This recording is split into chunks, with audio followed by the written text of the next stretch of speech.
দল যাকে প্রার্থী করবে,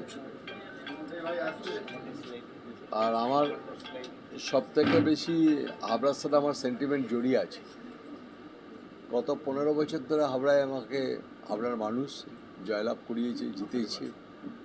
হাবড়ায় প্রচুর কাজ আমরা করেছি, কিন্তু আমি করিনি। এটা মাননীয় মুখ্যমন্ত্রী মমতা বন্দ্যোপাধ্যায়ের সাহায্য পেয়েছি বলেই কিন্তু এত কাজ করতে পেরেছি। হাবড়া টাউনকে ঘিরে 4টে অঞ্চল আছে: রাউতাড়া, পিথিবা, কুমড়ো, মসনন্দপুর 2। এগুলো তো ব্যাপক উন্নয়ন হয়েছে। মানে উন্নয়নের নিরিখে কেউ যদি বলে, আমরা কিন্তু উন্নয়নের নিরিখে কিন্তু মানে অত্যন্ত উচ্চ স্তরে পৌঁছে গেছি। আমি সমস্ত সাহায্য কিন্তু করেছেন বাংলার মুখ্যমন্ত্রী, আমাদের দলনেত্রী, মনের নেত্রী মমতা বন্দ্যোপাধ্যায় করেছে। চতুর্থবারে জিতেছি, নিশ্চয়ই আমার সহযোগী দেখছেন যারা সবাই রয়েছেন, এরাই আমাকে জেতায়।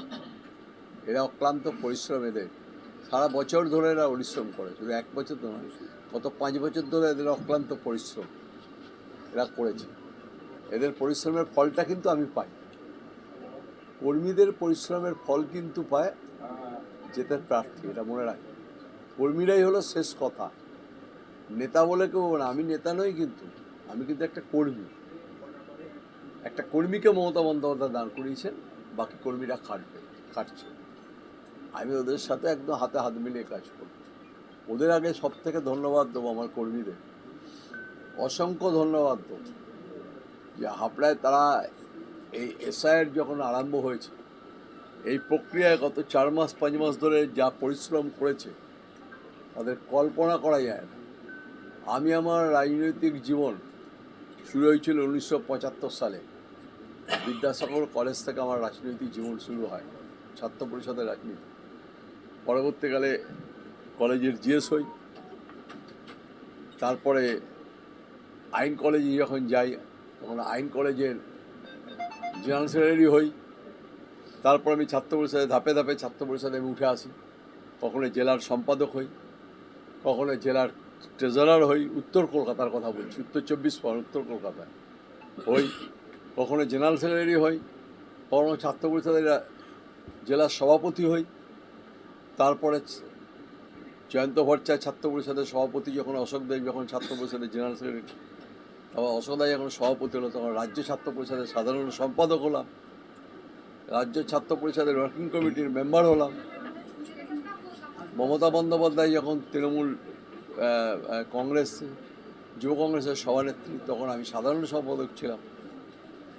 তখন ধাপে ধাপে তৃণমূল কংগ্রেস যখন তৈরি হলো, যখন মমতা বন্দ্যোপাধ্যায়, তখন আমি তৃণমূল কংগ্রেসের একজন ফাউন্ডার মেম্বার ছিলাম, প্রতিষ্ঠাতা একজন সদস্য ছিলাম। এটা গর্ব, আমার গর্বের নাম হচ্ছে মমতা বন্দ্যোপাধ্যায়, আমার গর্বের নাম হচ্ছে অভিষেক বন্দ্যোপাধ্যায়। আমি খুব গর্ব অনুভব করি ওদের নিয়ে, যে আমার নেত্রী, আমি বুক ফুলিয়ে বলি, আমার নেত্রী মমতা বন্দ্যোপাধ্যায়, তিনি সারা বাংলাকে নতুন করে গড়ে তুলেছেন। তার এই গঠন দেখে বিভিন্ন রাজ্য কিন্তু তার এই ছোটো ছোটো প্রজেক্টগুলো নিয়ে যাচ্ছেন, তার আগে নিজেদের রাজ্যে চালু করছে। লক্ষ্মীর ভাণ্ডার, বিভিন্ন প্রকল্পের নাম দিয়ে ওরা চালু করে দিয়েছেন। স্বাস্থ্যসাথী, নিজের বিভিন্ন প্রকল্পের নাম দিয়ে চালু করে দিয়েছে। আর অভিষেক বন্দ্যোপাধ্যায় অক্লান্ত পরিশ্রম, তার পরিশ্রমের কোনো আমরা দিতে পারবো না। সে আমাদের নেতা। স্বাভাবিকভাবেই আজকে আমি বললাম যে আমরা খুব সিস্টেমিক ওয়েতে কাজ করছি। আমরা ধাপা ধাপ করে আজকে এখানে ওই ওয়ার্ড এ ওয়ার্ড না, আমাদের কাউন্সিলররা সব নিজেরা বসে কাজ করবেন, ওয়ার্ড প্রেসিডেন্টরা আছেন তারা করবেন, আমাদের ওপরের টাউনের সভাপতি রয়েছেন, সর্বোপরি অনুপ রয়েছেন, আমাদের প্রাক্তন সভাপতি পৌরসভার ভাইস চেয়ারম্যান রয়েছেন সিদ্ধাংশু দাস রয়েছেন, চেয়ারম্যান নারায়ণ রয়েছেন, বৌদি রয়েছেন, তপতি বৌদি রয়েছেন, আমাদের সবার অভিভাবিকা।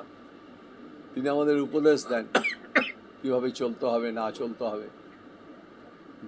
যুব কংগ্রেস রয়েছে, আমাদের ছাত্র পরিষদ রয়েছে, মহিলা কংগ্রেস রয়েছে, ট্রেড ইউনিয়ন রয়েছে, সংখ্যালঘু সেল রয়েছেন, এসটি ওবিসি সেল রয়েছেন। এইসব এই শাখা সংগঠনকে আমরা খুব ব্যাপকভাবে ব্যবহার করি, এরা কাজ করবে। মমতা বন্দ্যোপাধ্যায় তৃণমূল কংগ্রেস জয়লাভ করবে, এই যে অভিষেক বন্দ্যোপাধ্যায় মমতা বন্দ্যোপাধ্যায় পরিশ্রমের এটা ফসল হবে আমাদের ফসল, সেই ফসল আমরা ঘরে তুলব।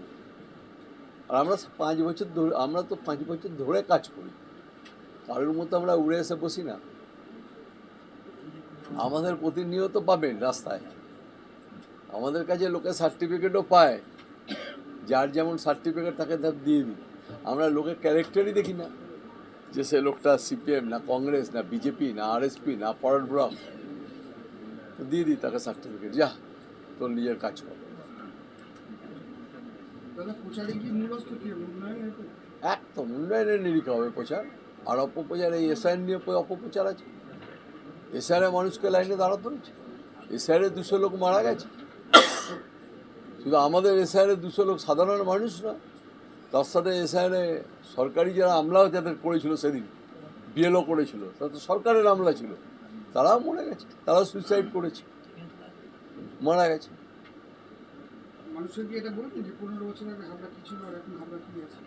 দেখুক না, মানুষ দেখুক, চোখে পড়ে, ভালো করে দেখুক, রাস্তাগুলো দেখুক, ঘাটগুলো দেখুক।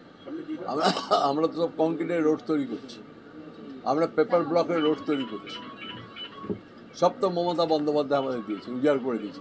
মমতা বন্দ্যোপাধ্যায় আমাদের উজাড় করে দিয়েছে, যখন যা চেয়েছি তাই দিয়েছে। কালকে হসপিটালের